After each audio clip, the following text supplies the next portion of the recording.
sair daqui sem te ver. Eu não vou parar até te encontrar.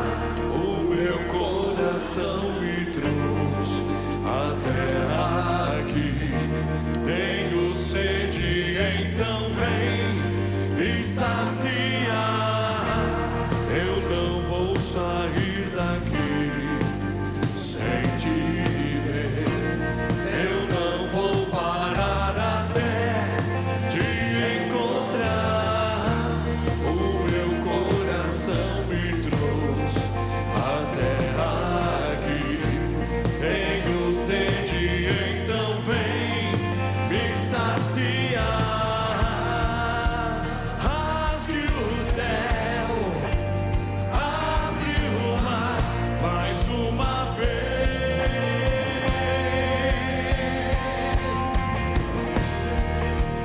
Rasgue o céu, abre o mar mais uma vez. Tua glória enche este lugar. Eu não vou parar de te adorar. Não vou parar de te adorar. Tua glória enche este lugar. Eu não vou parar de te adorar. Não vou parar de te adorar. Tua glória enche este lugar. Seja muito bem-vindo, que essa madrugada seja de muita esperança no coração, sabe? Uma madrugada de vida nova, uma madrugada de você se encontrar com o coração misericordioso de Deus, um coração que está sempre aberto, né? Quando imagino Deus, eu sempre imagino, assim, aqueles braços abertos. Eu não sei porquê, mas o trecho da palavra de Deus que mais me encantou ao longo da vida e que me encanta até hoje, e eu era adolescente quando pela primeira vez eu tive contato com esse texto. Eu não sei se era porque havia, assim, na minha comunidade, um padre que era muito bom, sabe? De coração muito bom, já com uma certa idade. Mas quando ele falava da misericórdia, e aquela misericórdia sempre me encantava. E ele contava a história daquele jovem que havia deixado tudo, partido bem distante do pai. Na verdade, deixou tudo, mas quis levar tudo ao mesmo tempo, né?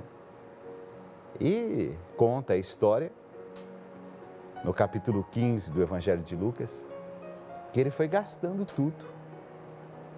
Só que, como qualquer jovem, você já foi jovem ou é jovem, sabe disso, às vezes, numa determinada etapa da vida, principalmente na juventude, a gente se engana muito, né, com as coisas, a gente se ilude muito com as coisas. E de repente, aquele jovem começou a gastar tudo. Mas houve um dia em que esse jovem voltou para casa. E não voltou, não diz a história, ele voltou porque ele tomou consciência de que, nossa, meu pai é tão maravilhoso. Talvez não. Ele não voltou para casa porque ele falou, nossa, meu pai deve estar sofrendo tanto lá. Claro, eu saí, virei as costas, peguei a minha parte. Nossa, meu pai deve estar chateado comigo, triste, ele deve chorar nas madrugadas. Conta a história da Bíblia que esse jovem, no fundo do poço, com fome, disse, nossa, até os empregados lá na casa de meu pai são tratados com mais dignidade do que eu estou vivendo aqui.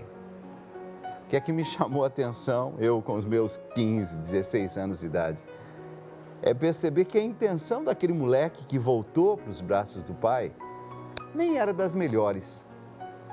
Ele não havia tomado assim grande consciência, ele estava passando aperto. O Deus que é misericordioso não acolhe você com todo o carinho, com todo o amor e faz festa com a sua volta, porque você tomou consciência do quanto Ele é maravilhoso. Ele simplesmente ama você, na sua pequenez, na minha pequenez, na sua fragilidade, na minha fragilidade. Quando a gente volta para Deus, Não porque a gente está tão convencido que Ele seja esse Deus todo-poderoso. A gente está convencido de que Ele é aquele sustento que a gente está precisando, porque senão a gente está perdido, sabe? Então eu queria dizer para você, não importa a intenção, não importa o que está levando você a voltar para Deus. Talvez não seja a coisa mais pura do mundo, sabe? Talvez você esteja voltando para Deus porque você está cansado, simplesmente isso. Já tentei tanta coisa, deu tudo errado. Estou me sentindo um fracasso. Deus te acolhe. Fracassado assim. Talvez você esteja voltando para Deus porque depois de ter tentado tantas coisas com as próprias forças, chegou à conclusão de que Ele sabe mais mesmo. Vou dar uma chance. Então, orgulhoso, volta para o coração de Deus com esse orgulho mesmo, não tem problema, mas volta. Talvez você esteja com fome, sabe? Sim, porque em alguns momentos da vida, tudo que a gente sente é a vontade de ter assim um momento de oásis para matar a nossa sede, para saciar a nossa fome. Você não está voltando por amor, não, você está voltando porque está com fome mesmo. Daquele que pode saciar você. Volta assim mesmo, filho, volta assim mesmo. Você está entendendo o que eu estou querendo dizer no início desse programa? Não importa nem mesmo o motivo que está trazendo você de volta. Se é a frustração, se é o fracasso, se é algum interesse. Esse Deus que nos ama simplesmente está de braços abertos, esperando a você e a mim, todos os dias. Porque não somos nós que somos bons, mas Ele é misericordioso. Ele é maravilhoso. Senhor, com os meus pecados, com as minhas fragilidades, com a minha pequenez, me acolhe, me traz de volta, Senhor, me aceita de volta. Amém.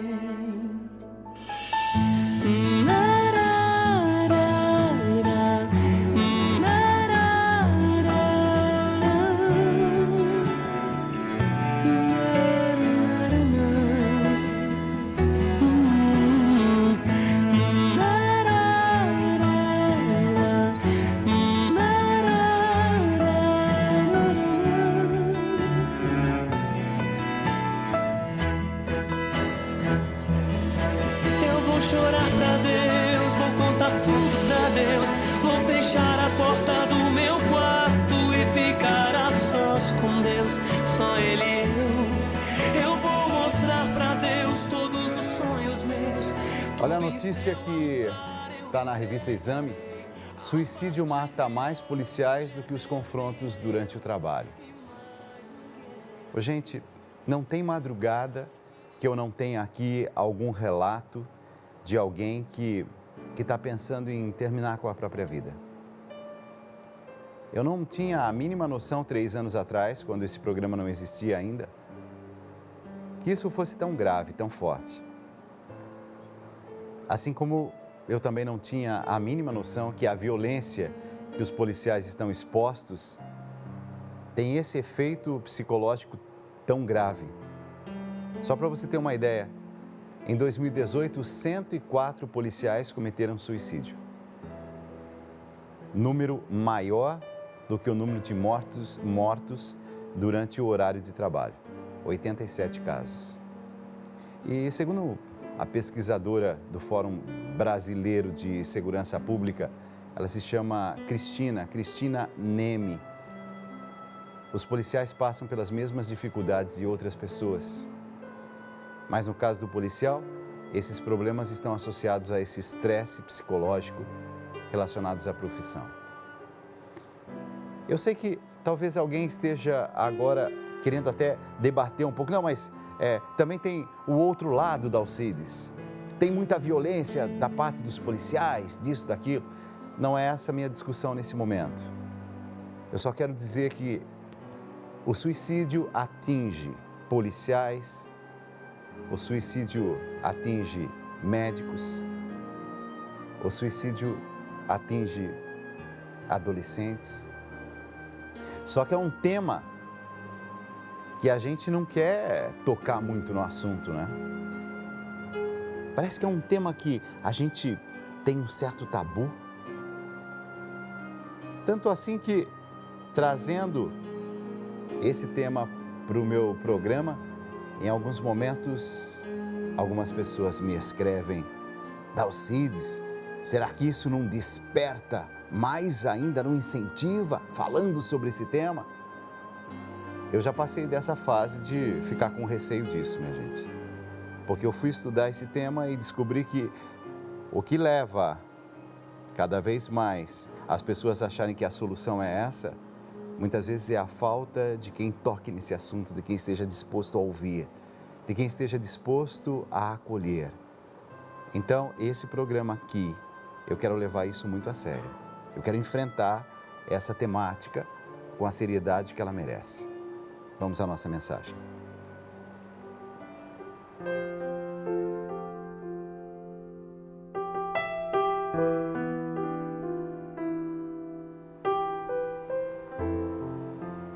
Muitos empreenderam compor uma história dos acontecimentos que se realizaram entre nós, como nos transmitiram aqueles que foram, desde o princípio, testemunhas oculares e que se tornaram ministros da palavra. Também a mim me pareceu bem, depois de haver cuidadosamente investigado tudo desde o princípio, escrevê-los para ti, segundo a ordem, excelentíssimo Teófilo, para que conheças a solidez daqueles ensinamentos que tens recebido. Do Evangelho de Lucas, logo o primeiro parágrafo. E talvez você que esteja em casa esteja dizendo: nossa, Dalcides, eu não tinha reparado esse texto aí. É porque, em geral, eu acho que eu nunca trouxe ao longo desses 3 anos como inicia o Evangelho de Lucas. Esse é o primeiro versículo do primeiro capítulo. E hoje a igreja celebra a festa do evangelista Lucas. E o evangelho escrito por ele nada mais é do que uma carta a todo cristão, amigo de Deus, Teófilo. É isso que significa. E veja que São Lucas teve o cuidado de transmitir a palavra de Deus, e ele mesmo escreve, né? Depois de ter feito um estudo minucioso, fui investigando tudo desde o princípio. São Lucas foi atrás da história para escrever corretamente. Por isso que eu convido você hoje, ao longo de todo esse fim de semana, ler o Evangelho de Lucas, se você puder, alguns trechos. Dalcides, eu vou ler todinho. Que beleza, faça isso. Você vai ver que quando chegar segunda-feira, você terá mais referência, sabe, interior, para enfrentar as lutas do seu dia a dia. Você vai ver que o evangelista dá um grande destaque para a misericórdia de Deus. Segundo os historiadores, São Lucas teria sido alguém que teve um cuidado muito especial com a saúde das pessoas. Por isso que alguns dizem assim: ele era médico. Ele deve ter vivenciado muito o sofrimento humano. Talvez por isso ele tenha guardado no coração esse grande ensinamento de Deus, a misericórdia. Dos 4 evangelhos, ele que faz uma referência direta, explícita ao filho pródigo. Aparece justamente no Evangelho de Lucas. Deus continua esperando você e a mim. E por isso que o programa de hoje é todo baseado no volta para casa. Volta aos braços de Deus. Que São Lucas, médico dos homens, das almas, interceda por nós. Cuida de mim, Senhor. Cuida de nós.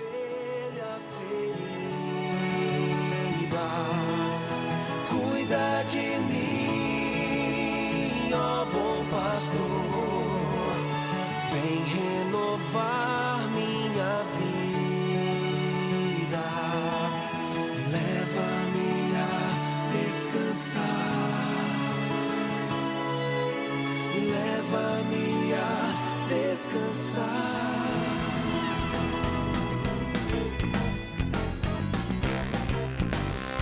Esse aí é o Dr. Tony. Ele é médico de um hospital infantil nos Estados Unidos e o detalhe é assim, todo animado, né? Ele dança com os pacientes para animar. Segundo ele, isso vai animando, isso vai confortando o coração. Um exemplo de misericórdia, um exemplo de um profissional que ama, né, aquilo que faz. Eu vejo essas imagens, isso não é filme, tá, gente? Isso aí é um fato real, olha. E ele vai explicando assim a importância dele levar com esse alto astral, né? Você que tem algum médico de confiança, e aí você diz assim, Dalcide, você sabe que o meu médico, ele não dança assim desse jeito não, porque eu nunca tinha visto isso. Mas o Dalcides, você sabe que o meu médico também, ele tem uma paciência com a gente, é? E você sabe que o meu médico é tão, assim, atento a tudo? Quando eu mando uma mensagem, ele responde imediatamente. Qual que é a sua experiência? Tem algum médico que é especial para você? Nesse dia em que celebramos São Lucas, você pode... às vezes é um profissional da saúde, né? Às vezes é um fisioterapeuta, às vezes é uma enfermeira, um dentista, um cuidador. Você sabe que hoje me ligou Virgínia. Virgínia diz assim, Dalcides, você se esqueceu de mim? Eu falei, não, Virgínia, continuo rezando por você com muito amor, com muito carinho. E tem a cuidadora de Virgínia, que é a Juliana, e ela falou assim, Dalcides, coloca a foto de Virgínia para nós na tela. Eu falei, claro que eu coloco. Então hoje eu estou rezando pela Virgínia, que ela fica assim, mais na cama, ela tem alguma dificuldade de locomoção. Ela disse, eu moro aqui ao lado da Rede Vida, Dalcides. Não consigo ir visitar a você na Rede Vida, não consigo sair de casa. Mas eu tenho um anjo aqui comigo. A Juliana está aqui comigo. Então talvez tenha um cuidador, uma cuidadora, que você tenha um carinho tão grande e que você queira também agradecer a Deus. Manda um recadinho para a gente. Diga assim, nesse dia de São Lucas, olha aí a Virgínia aí, ó. Ela diz assim, Dalcides, eu estou sendo cuidada, bem cuidada. Que Deus abençoe a Virgínia, que Deus abençoe a cuidadora Juliana, que Deus abençoe todos aqueles que pedem a intercessão, a cuidadora é a Juliana, ó, que pedem a intercessão de São Lucas. São Lucas intercede junto ao coração de Deus. A gente vai rezar por todos os médicos, por todos os profissionais da saúde e agora a gente começa aquele momento especial, né, da nossa novena. Maria, passa à frente.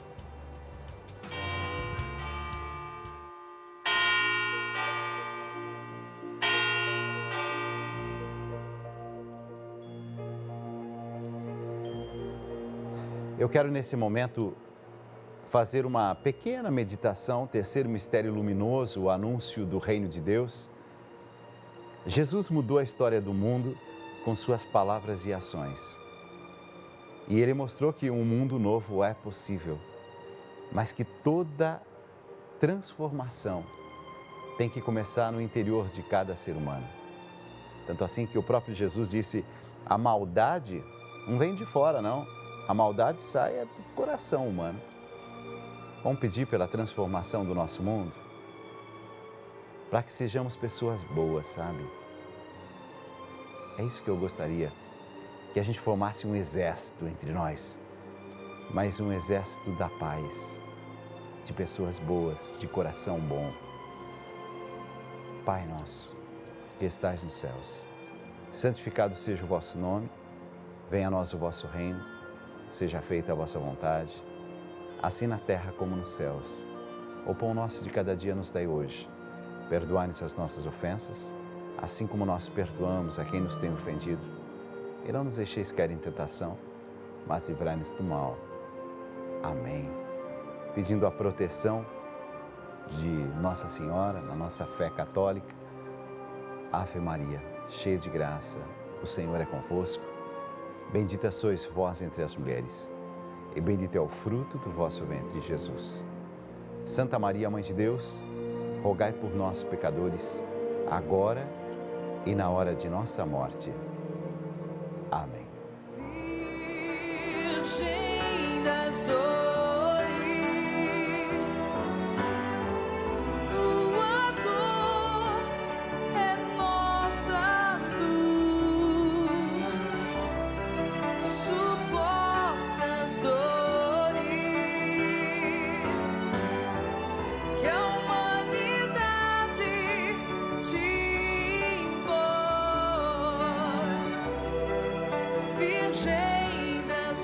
Dalcides, eu queria tanto um terço como se usa aí.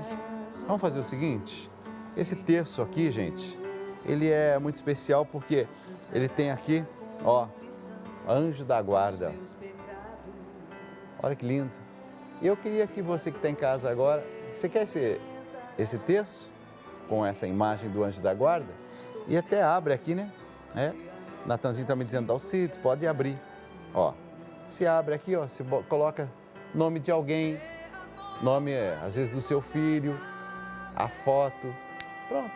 E pede a proteção do anjo da guarda.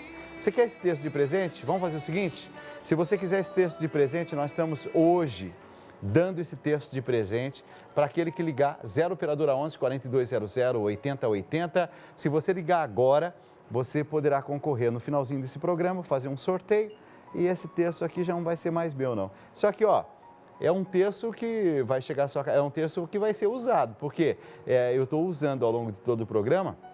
No finalzinho, vamos colocar numa caixinha. Ai, Dalcides, não vai ser um novinho. Não, não vai ser um novinho porque a gente só tem esse. Então, depois de ter usado ao longo dessas 2 horas, a gente vai botar numa caixinha e vamos mandar de presente para alguém. 0 operadora 11 4200 8080, se você quiser participar desse nosso momento especial de sorteio. Tem sorteio hoje. Agora tem uma outra coisa. Nós estamos hoje com 55% daquilo que a gente precisa, do 100%. Só para você ter uma ideia, nós temos um número de benfeitores que nos ajudam a manter esse projeto. Nós chegamos a 55%, ou seja, 55% desses benfeitores que nos ajudam pegaram um boleto, como eu peguei aqui, ó, esse boleto aqui é meu, ele já está meio rasgadinho, meio feinho aqui, ó, mas é que é de verdade mesmo, aqui na Rede Vida tudo é de verdade. Ah, Dalcides, mas você é benfeitor? Sou benfeitor sim, ó, aqui está o meu nome, meu endereço, tudo direitinho, e aqui está a prova de que eu ajudei nesse mês. Fazendo a minha contribuição. Tá aqui, ó, comprovante de contribuição. Tá aí, Dalcides Carlos Calquim, tudo direitinho. Ô, gente, eu não tenho direito nada, a nem um centavo seu. Eu já trabalhei durante o dia, já ganhei o pão suado do trabalho, mas 3 anos atrás eu senti no coração que eu deveria fazer uma coisa. Em vez de dormir às 11 horas da noite, como eu gostava de dormir, eu falei assim, eu ainda estou numa idade que, assim, dá para eu fazer uma coisinha a mais. E realmente eu venho aqui para a Rede Vida a partir das 11 horas da noite, chego aqui na emissora e faço da meia-noite até as 2. E aí eu durmo menos, né? Só que eu não posso hoje dormir 8 horas como eu costumava dormir, mas eu durmo 5 horas. Mas você sabe que tem me dado muita alegria ao coração? E outra coisa, saber que aquilo que eu estou fazendo tem sentido para a sua vida. Você fica se sentindo assim mais forte, não fica? Então, graças à sua ajuda, eu consigo levar esse projeto adiante. Eu não quero nada para mim, eu estou fazendo esse trabalho como voluntário, eu estou fazendo esse trabalho como alguém que realmente acredita nessa obra de evangelização, mas eu não consigo levar esse projeto sozinho, por mais que eu contribua também financeiramente para esse projeto. Eu preciso da sua ajuda. 0 operadora 11 4200 8080. Tem outra coisa, hein? Nós estamos agora ao vivo, daqui a pouquinho nós vamos colocar o número de pessoas que estão entrando em contato com a gente, mas eu gostaria que você que está em casa, você pode me dizer o seguinte, você quer que eu leve o seu nome à Basílica de Aparecida? Quem na verdade vai levar é o Padre Lúcio. Padre Lúcio, fala um pouquinho, faz o convite para nós, vai lá. Amigos, mês de outubro é mês de Nossa Senhora da Conceição Aparecida. Eu, Padre Lúcio Sesquim, irei até Aparecida e lá eu apresentarei os nomes de todos os benfeitores do projeto Juntos pela Vida. Você que faz parte dessa grande família de amor, tenha certeza, o seu nome será apresentado lá também na casa de Nossa Senhora. Isso acontecerá no final do mês para concluirmos com essa solenidade tão bonita em que lembramos a padroeira do nosso Brasil. Deus abençoe você, em nome do Pai, do Filho e do Espírito Santo. Amém. Salve Maria! Seu nome na Basílica de Aparecida, sendo levado lá diante da imagem de Nossa Senhora. Agora, se você quiser uma medalhinha, a gente vai fazer com que essa medalhinha chegue até a sua casa. Basta entrar em contato com a gente, 0 operadora 11 4200 8080. Pode ser por WhatsApp também, 95060 9902. Também você pode mandar um oi, gente, eu tô aqui, pronto. A nossa equipe veio trabalhar hoje, a nossa equipe tá aí? Tá. Nossa equipe tá aí, tá trabalhando hoje, olha lá. O pessoal tá fazendo cadastro, obrigado a todos vocês que estão nos ajudando também, essa molecada linda que tá aí em cima. Agora tem uma coisa, hein? O padre Lúcio Sesquim também vai colocar sua intenção, seus pedidos daqui a pouco. 10h30 da manhã, na Capela da Rede Vida, a gente vai ter a celebração da Eucaristia. E sabe que eu vou pegar o seu nome, suas intenções, seus pedidos e vou colocar dentro do livro que a gente chama de livro de ouro. Então, se você quiser participar, 0 operadora 11 4200 8080, vai ter a celebração eucarística daqui a quantas horas? Daqui a exatamente 10 horas, porque às 10h30 vai começar, meia-noite e 25, e tem transmissão ao vivo pelo Instagram. Aí você fala, mas que história é essa de livro de ouro? Tem aqui, ó, esse livro aqui, ó, e eu vou colocar dentro desse livro as intenções, os pedidos. Já chegou alguma coisa? Chegaram, né? 2 páginas aí, é isso? Então pode colocar, meu filho, é isso aí. Olha aqui, ó. Ô, Cezinha. Cezinha sempre animado, né? Bom irmão, né? Então nós vamos fazer o seguinte, ó, dentro desse livro aqui, que a gente chama de livro de ouro, eu vou colocar as intenções, os pedidos daqueles que estão entrando em contato com a gente, estão pedindo para ter o nome sobre o altar. Ó, caminhada de Nossa Senhora. Hoje nós vamos rezar por um estado, hein? E o estado do Paraná, tá bom? Vamos rezar pelo estado do Paraná. Ô, gente, eu comecei o programa de hoje, né? Já colocando assim sobre a proteção de Nossa Senhora. Tá aí, ó. Cadê o estado do Paraná? Eita! O estado do Paraná tá aí, ó. Nós vamos hoje colocar. Ó, você sabe o que eu falei, né? 55% já contribuiu. 4,7% são aqueles que contribuem vindos diretamente do estado do Paraná, tá bom? Ó, eu comecei o programa hoje falando sobre um dado triste, né, que é o aumento do suicídio entre policiais. Eu quero daqui a pouquinho trazer 2 especialistas sobre o tema de depressão, as doenças que estão associadas à depressão. Só deixa eu dar uma olhadinha. Natan, eu gostaria muito que a gente já tivesse quanto? Umas 10 pessoas, 20, 30, 40. Tem 50 pessoas que vieram junto com a gente, já como nossos benfeitores. Eu quero agradecer, gente, só para vocês terem uma ideia. 354 pessoas estão se tornando, nesse momento, benfeitores, benfeitoras desse nosso projeto. Eu não podia imaginar que em alguns minutos chegassem tantas pessoas, 360 agora. Muito obrigado a todos vocês. Quando eu digo assim, pode contar comigo. Você já imaginou que tem gente nos acompanhando nesse momento? Se 362 pessoas pegaram o telefone para ligar e se tornar benfeitor nesta madrugada, depois de 3 anos de projeto, quantas pessoas estão nos acompanhando agora? Então, muito obrigado às 366 pessoas. Ô, gente, é a primeira vez na história desse programa que a gente chega nos primeiros 28 minutos a quase 400 pessoas. Eu acho que esse número está um pouco assim, diferente daquilo que costuma ser. Não sei o que está acontecendo nessa madrugada. Mas, muito obrigado a todos vocês que estão nos ajudando. Quando eu digo assim, pode contar comigo? Pode contar comigo. É isso, vai lá. Tristeza ou em tudo, enfim. Nos tormentos das paixões desencantadas, pode chamar por mim. No silêncio, nos conflitos mais profundos do teu coração.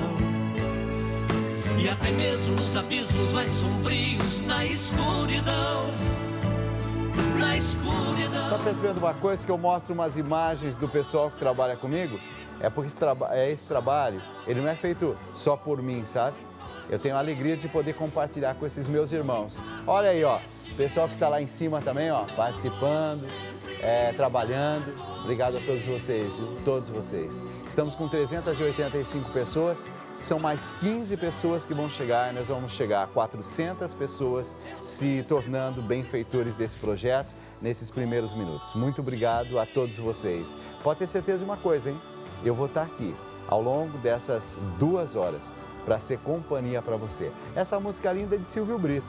Ele diz que todos os lugares por onde ele passa, ele vai, as pessoas pedem, ô Silvio, canta essa música pra gente. Vamos lá, celebrando agora as 400 pessoas que estão chegando. Pode contar comigo. Vai. Não importa o que estiver, não importa o que vier, meu amor sempre estará contigo, pra sempre. Eu sempre vou estar contigo.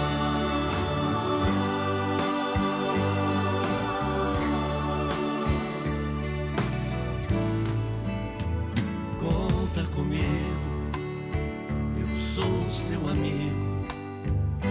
Não importa afinal que o mundo seja mau, meu amor sempre estará contigo. Muito obrigado. 400 pessoas nos primeiros minutos do programa. Gente, eu falei de um tema muito duro, muito difícil, que é o tema do suicídio, de perder a vontade de viver. Eu vou receber, e hoje eu estou realizando um sonho. Eu sempre quis receber um pastor nesse programa e eu sempre quis receber um pastor junto com um padre, padre e pastor. Eu tenho a alegria de receber o pastor Christopher Marques e o padre Tiago Fassini. É com eles que nós vamos viver essas 2 horas de programa. Sejam muito bem-vindos. Meu padre, sua bênção. Meu pastor, sua bênção. Obrigado. Muito obrigado por terem vindo. Muito obrigado. E enfrentando um tema que precisa ter uma delicadeza muito grande, mas eles têm um conhecimento, uma formação. Vocês se conheceram, inclusive, foi no curso de teologia, é isso? Mestrado em teologia na PUC. Mestrado em teologia na PUC. A partir dali se interessaram também pelo tema do suicídio, é isso? Sim. Por isso que o título do livro que vocês escreveram em conjunto é Quando a Vontade de Viver Vai Embora. Ei, Dalcides, você não sabe. É exatamente isso que eu estou vivendo. Gente, o que tem de gente nos acompanhando nas madrugadas e que perderam o encanto, a beleza, a vontade de viver. Eu quero agradecer. Christopher, obrigado por ter vindo, mas muito obrigado. Privilégio meu estar com você. Tiago, vamos fazer um programa bonito? Vamos lá. Vamos? Vocês estão preparados? Podem então se sentar aí. A partir desse momento, de qualquer parte do nosso Brasil, se você sente no coração que, assim, Dalcides, esse tema aí, que bom que vocês trouxeram. Que bom que vocês vão tocar no assunto. E ó, vamos tocar nesse assunto sem ficar, sabe, com aquela história assim, com rodeios. Eles são muito claros, muito objetivos. Por que eu estou falando isso? Porque eu comecei a folhear o livro deles e, gente, é um livro tão didático. Isso aqui é a tese de vocês, alguma coisa assim, não? Não. É que é uma linguagem tão clara. Eu vejo que todo o embasamento teológico. O que bateu no coração aí? Vocês se conheceram lá na universidade, na PUC, e de repente falaram assim, olha, tem um tema aí que os católicos estão passando aperto, que os evangélicos estão passando aperto, e aí de repente vocês decidiram tratar a fundo desse tema, foi isso? No intervalo da faculdade, conversando, né? Dizíamos, olha, já estamos aqui estudando, grandes discussões na sala de aula, né? Diversos temas. E nós falamos, olha, nós temos diferenças, assim, de doutrina e tal, mas nós temos algo muito maior que nos une, que é a nossa fé em Jesus Cristo. Então, por que não unir, né, Jesus Cristo, a nossa fé e trabalharmos um tema comum que atinge a todos? Cristãos, católicos, protestantes, né, leigos de modo geral. É o sentido da vida. Sim. E aí, então, falamos, vamos fazer um projeto juntos que possa nos unir, né? Tem tanta coisa que nos divide, vamos fazer algo que nos une. E aí, então, surgiu a ideia desse projeto de juntos, um padre, um pastor, né, escrevermos esse livro, pensando nas diversas pessoas que sofrem, né, com depressão, com ansiedade, com problemas, e às vezes não sabe como lidar com isso. Pastor Christopher, é diferente o jeito como os católicos lidam com a depressão, com a falta de sentido para a vida e, né, no seu caso, aqueles que são suas ovelhas, né, aqueles que pertencem à sua igreja? Eu acho que o ser humano ele é igual em qualquer esfera, né? Independente da expressão religiosa que ele se encontra, a dor, a angústia, ela não escolhe cor, classe social, muito menos a declaração de fé, né? Mas tem um dado interessante, o sociólogo Durkheim, quando ele foi tecer a tese dele sobre o suicídio, e é o primeiro livro escrito sobre suicídio, né? Por um sociólogo que foi mapeando as culturas, sociedades, inclusive a religião. Ele faz uma afirmação a partir de uma observação muito contundente. No tratado dele, ele diz que os católicos cometiam menos suicídios do que os protestantes, por uma perspectiva da imagem de Deus que era apresentada nessas duas vertentes. Os protestantes tinham uma apresentação da imagem de Deus, de um Deus muito tirano, punidor, severo, que gosta de castigar as pessoas o tempo todo, né? Que está ali na espreita esperando um vacilo de um filho dele com um chicote na mão, falando, agora te peguei, e bater, né? Escreve num livro. Escreve, né? Como se Deus estivesse o tempo todo ali numa emboscada. Se divertindo com aquilo. E aí ele constatou a partir disso que a tendência à depressão, a uma angústia que desencadeava num suicídio era maior nos evangélicos ou protestantes por conta dessa imagem de Deus, né? E havia pouco perdão exercido.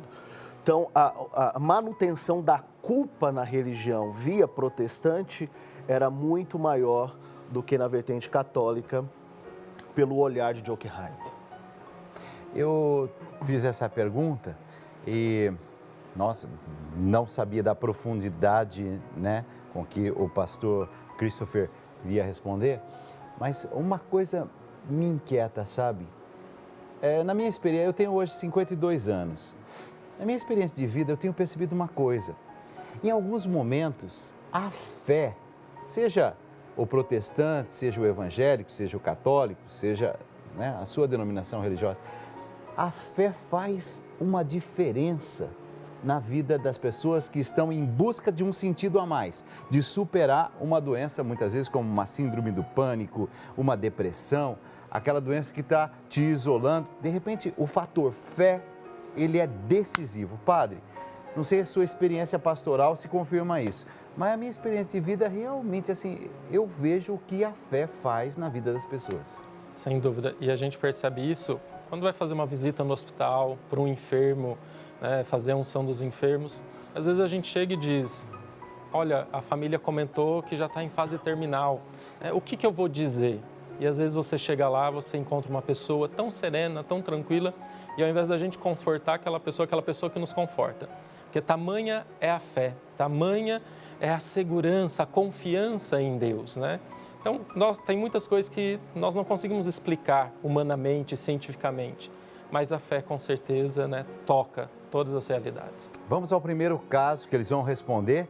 Se quiserem responder uma pergunta a cada um, se um terminou de falar, o outro quiser completar alguma coisa, vocês vão conduzindo. Vamos lá, ao primeiro caso.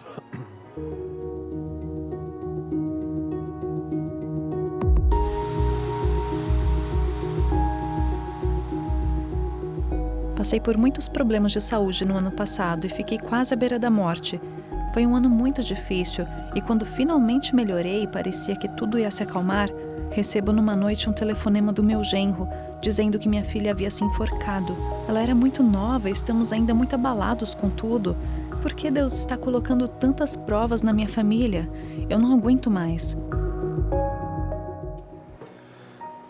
Bom, eu acho que a primeira questão aí, eu me lembro de quando eu morei no Rio de Janeiro, na minha época de seminarista, eu fui lidar com um caso muito importante com uma mãe que tinha, no domingo pela manhã, perdido o filho num assalto e os assaltantes descarregaram a arma no rosto do filho dela.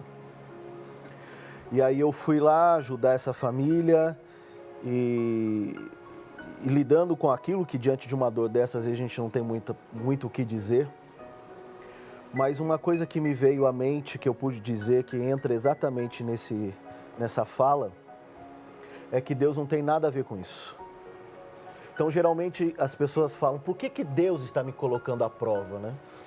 Como no caso de um suicídio desse, como se fosse Deus provocando essa situação e gerando esse desconforto na vida das famílias e sendo Deus aquele que assina embaixo com aquilo que a gente sempre muito ouviu, uma vontade permissiva de Deus, Deus permitindo e meio que contribuindo ou facilitando para que a pessoa cometesse aquele ato que não é só destruidor para ela, mas para aqueles que ficam. Então, acho que a primeira coisa, se desmistificar, é que Deus não causa mal para nós.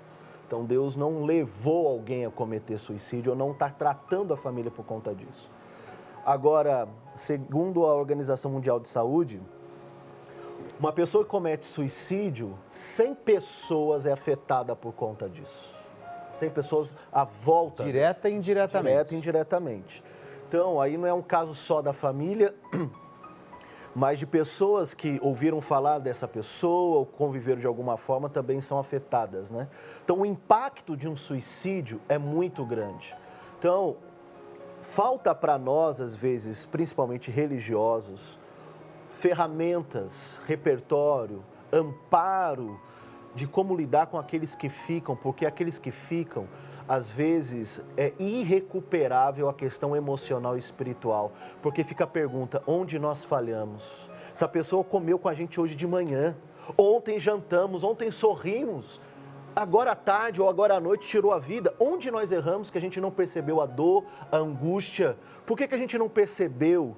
E aí aflora um monte de outras coisas, porque percebe que a família tinha alguma doença emocional que não tinha sido aflorada, que agora foi. Então a família começa a perceber e fazer algumas avaliações sobre seu estado estrutural, que até então não havia sido feito, né?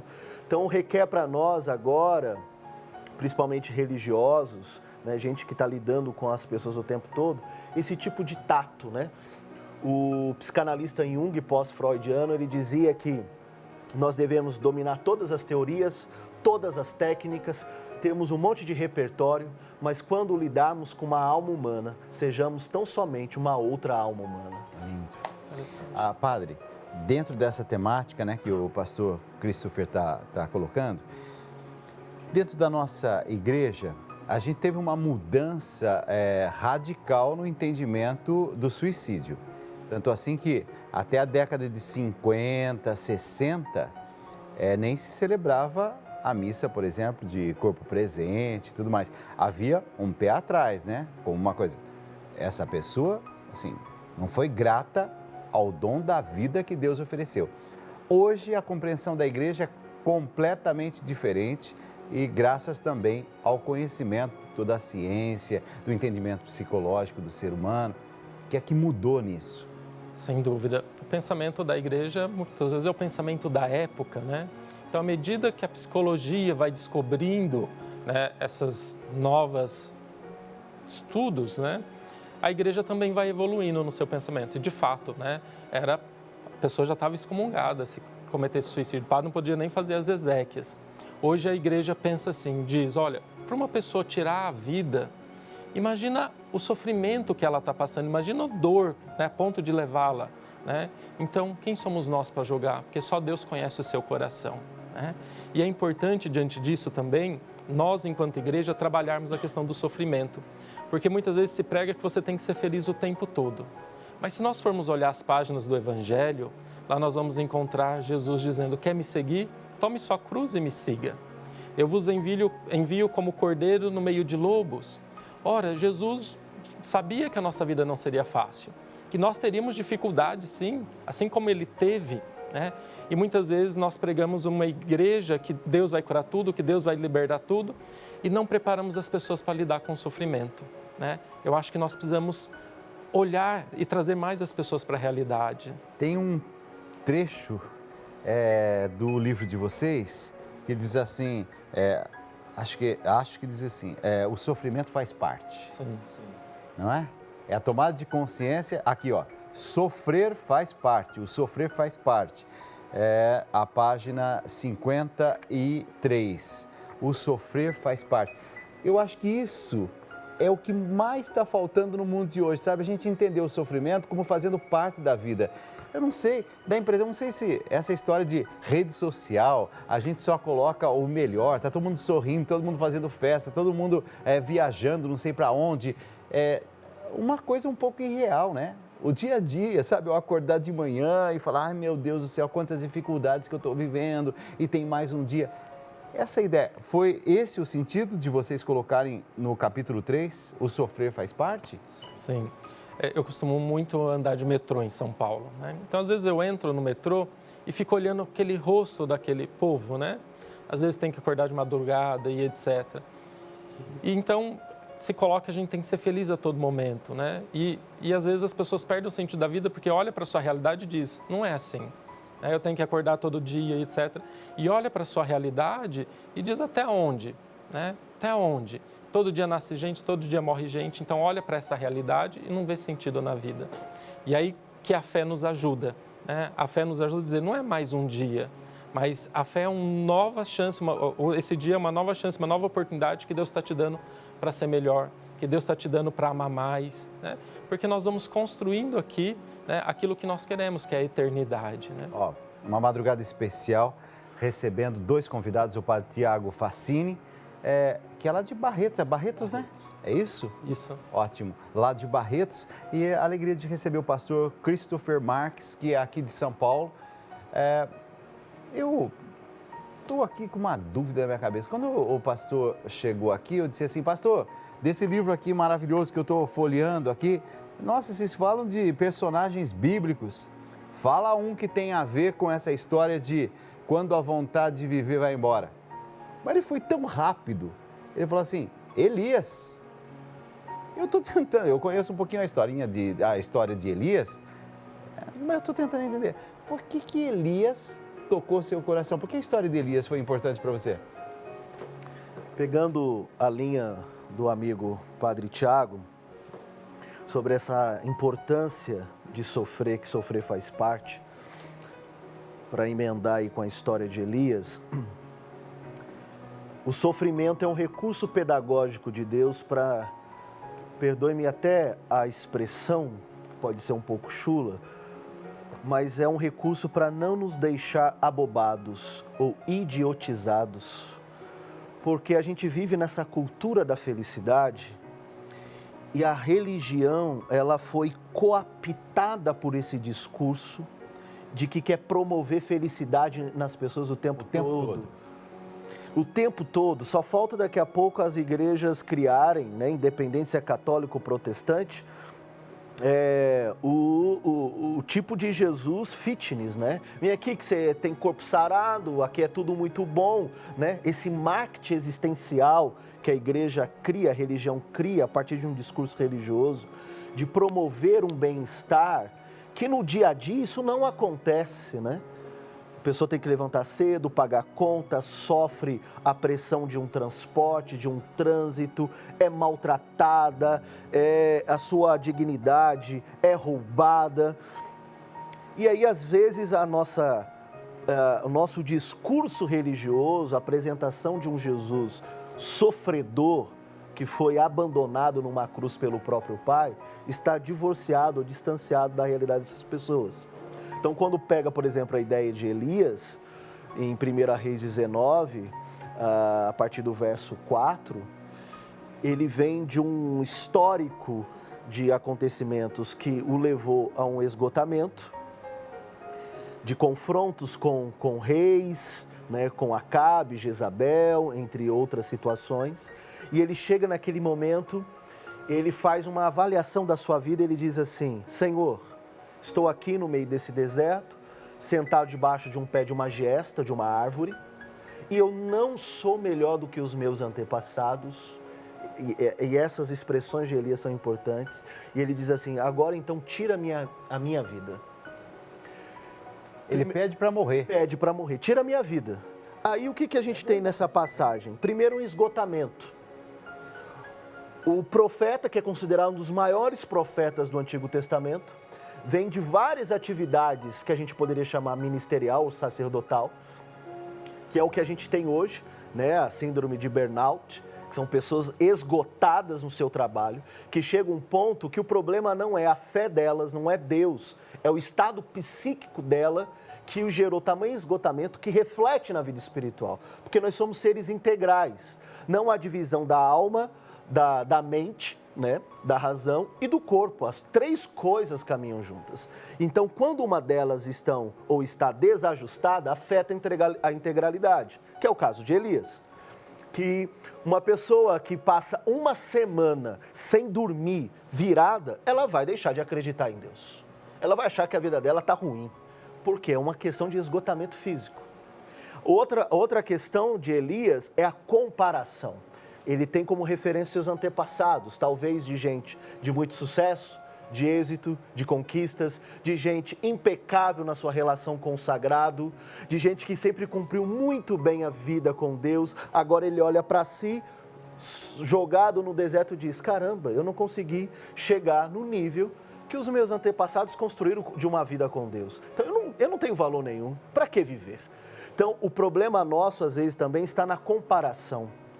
Toda a comparação, ela é desigual, porque a gente sempre se compara com pessoas 1000 vezes melhores do que nós e a gente não entende como é que elas chegaram até lá. Então a gente tem que diminuir esse ritmo de comparação, de querer colocar a nossa vida no nível, no padrão que o outro conseguiu chegar, porque cada um tem seu nível, cada um tem o seu ritmo, cada um tem a sua história e o seu momento, né? E um outro momento aí da vida de Elias é esta questão do isolamento, né? Ele está sozinho no deserto, não tem ninguém com ele. Então, quando a gente está passando essa angústia, ou como dizia São João da Cruz, a noite escura da alma, não é bom que a gente esteja só. Porque quando a angústia, a escuridão, da solidão, da depressão assola a nossa alma, a nossa tendência é chutar tudo, é jogar tudo para o alto. Nessa hora faz diferença, por exemplo, a gente ter uma comunidade, Sim. a gente ter um pastor que a gente confia, um padre que a gente confia, ter um amigo, ter alguém para abrir o coração e poder sentir que essa pessoa está próxima. Gente, estão escrevendo, assim, é muita gente, é uma multidão. Dalcides, eu me chamo Euvilane Aguiar Santos, eu quero te agradecer. Eu consegui um emprego, eu vou começar na segunda-feira, dia 21/10. Estou um pouco com medo, porque não trabalhava nessa área. Euvilane, você lembra que uns dias atrás se escreveu para cá, pedindo para que fosse aberta uma porta? A porta foi aberta, filha. Agradece, agradece, agradece a Deus.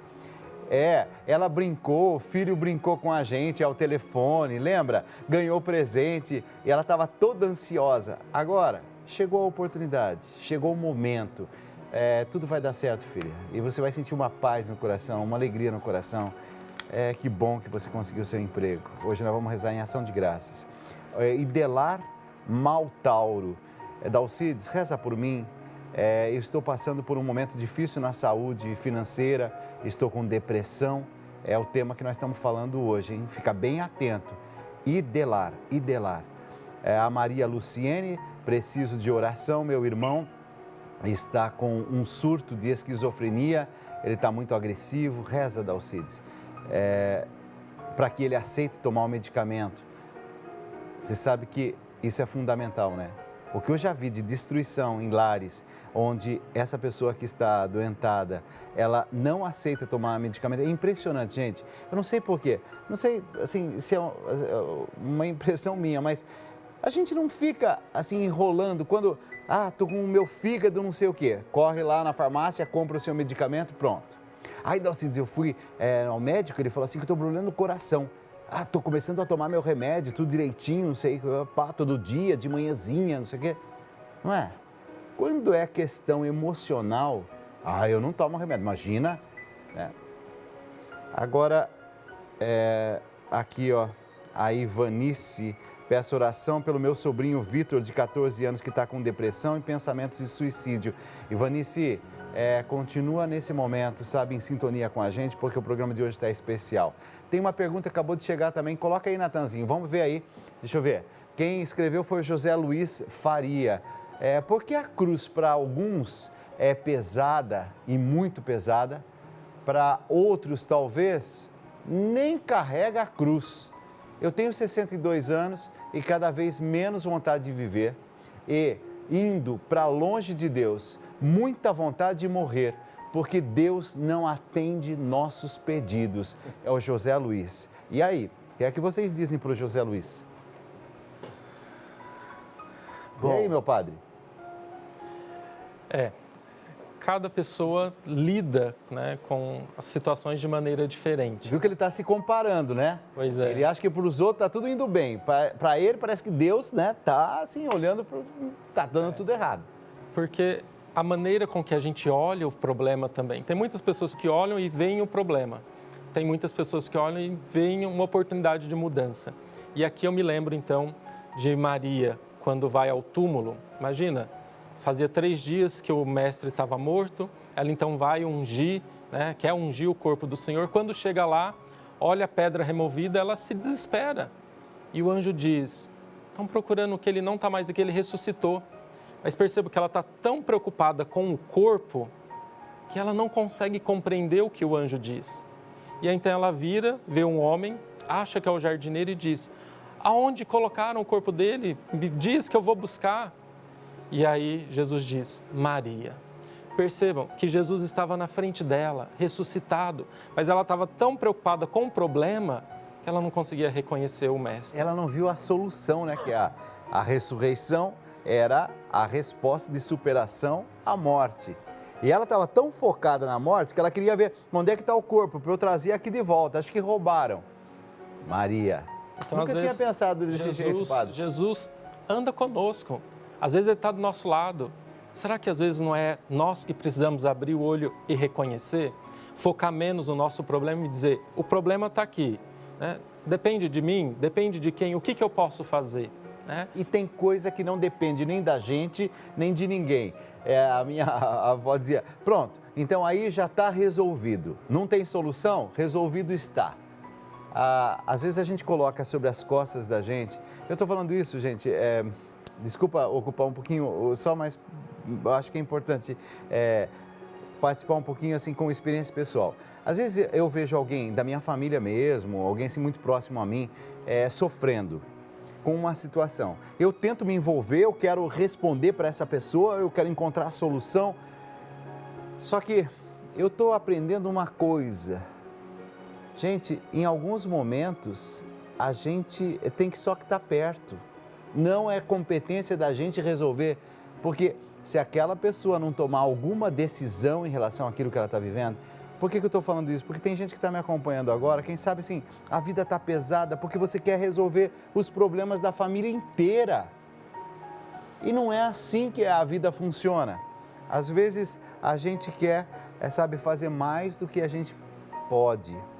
Não estou falando da gente ficar indiferente, não estou falando da gente não assumir as próprias responsabilidades. Estou falando só da gente saber o limite. Isso sim, isso não. Agora, a temática do perder a esperança, a perda da esperança. A perda da esperança leva também a essa situação, a perda da vontade de viver. É isso, meu pastor? Eu acho que uma coisa interessante que foi abordada aqui, a questão dos medicamentos, por exemplo, né? Que pode levar, inclusive, à falta do querer viver, né? E é uma questão química. Química, não tem nada espiritual na boa parte das vezes. Eu costumo dizer que eu já vi muito demônio ser expulso com injeção e comprimido, né? Por quê? Porque a gente às vezes fazemos novena para querer curar a cabeça, a questão emocional, mas ninguém faz novena para problema cardíaco, problema de vista. Sim. Ou na igreja evangélica ninguém faz corrente de oração ou vigília para problema do fígado, problema de rins, mas quando diz que é uma questão mental, todo mundo cria um mundo espiritual por detrás disso e esquece que o cérebro é um órgão. E como órgão também vai adoecer, como qualquer outra parte do corpo. Perfeito. Então, a importância do medicamento é um ato da graça comum de Deus que pode nos ajudar. A questão do testemunho aí, da participação do ouvinte, né, do telespectador, é olhar para a cruz. Ele usou a palavra cruz, né? Quando a gente olha para a cruz, lá em Mateus 27, quando Jesus diz, Eli, Eli, lama sabachthani, meu Deus, Por que me abandonaste? por que me abandonaste? Se a gente parte do prisma de que nós somos cristãos, Deus está em Jesus e Jesus é Deus. Ou seja, a gente está olhando para um Deus abandonado na cruz, que está olhando para o Pai dizendo, Pai, o Senhor disse que me amava, que estaria comigo. Olha a minha situação. Agora eu estou na cruz abandonado, eu estou orando e o Senhor não está me ouvindo, né? Eu gosto muito da frase de um diálogo de Lutero com a esposa dele, a Ana, quando um dos filhos deles morrem, ela pergunta para Lutero, e era uma mulher que orava mais de 6 horas por dia, ela olha para Lutero e pergunta, onde estava Deus quando o nosso filho morreu? Lutero olha para a esposa e diz, no mesmo lugar onde o filho dele morreu. Ou seja, Deus, Ele sofre com a gente. A morte de Jesus na cruz, Deus está dizendo que a morte e a dor entrou na casa dele e saqueou o filho dele. Ou seja, os martelos que batiam na cruz nas mãos de Jesus não era a mão de Deus ou o martelo de Deus. Deus nunca participa da tragédia humana, Ele sofre junto com a tragédia humana. Então, quando alguém olha para a cruz de Cristo, entende que Ele não está carregando um peso maior do que o outro. Ele está participando junto com um Deus que foi abandonado na cruz e por causa dessa empatia que Ele tem com a gente agora, Ele diz, eu sei seu peso, eu sei a sua dor, eu estou chorando com você porque eu fui abandonado e rejeitado numa cruz pelo mesmo Deus que você está pedindo. Isso está na palavra de Deus, né? Ele se tornou, ele se fez homem para entender o ser humano, a cada um de nós.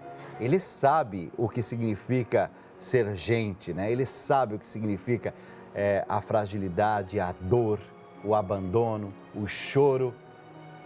Algumas passagens bíblicas mostram Jesus o quê? Emocionado, chorando. Não é à toa que Jesus, no horto, ele sua sangue. E depois, eu estava lendo sobre isso, né? Um ser humano, para suar sangue, e isso é um fenômeno que pode acontecer, assim, é uma tensão tão grande, é um estresse tão grande, é uma dor tão grande, que o seu próprio corpo se manifesta dessa forma. Temos mais um caso, vamos lá, coloca o caso aí.